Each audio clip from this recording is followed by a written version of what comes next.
Hello everyone. If you're gonna be having one Microsoft account, you must be aware of this.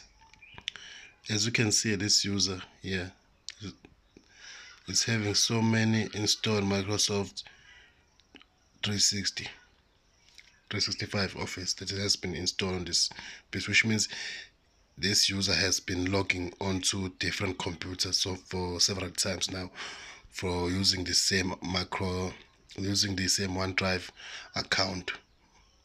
So that's why it's having, so now we cannot install the Microsoft Office because of this Microsoft 365 Office. So what you must you do to deal with this problem?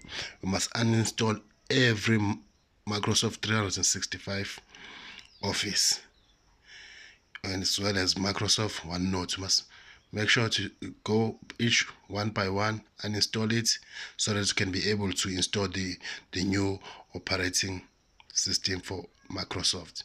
So yeah, that's why I would like to share with you today.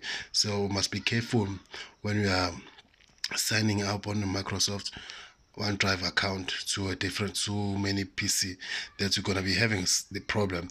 This PC is a new one. This laptop is a new laptop that she got. So now it's having a problem to install the Microsoft Office. So it's brought it to me so that I can be able to help her install the Microsoft Office. Thank you for watching. Please guys, try to subscribe to this channel so that you can buy the better equipment so that you can make the educational video for you that we will be able to assist you when it comes to the problem of how to go about solving it. So please guys, subscribe so that you can be able to grow. Thank you so much.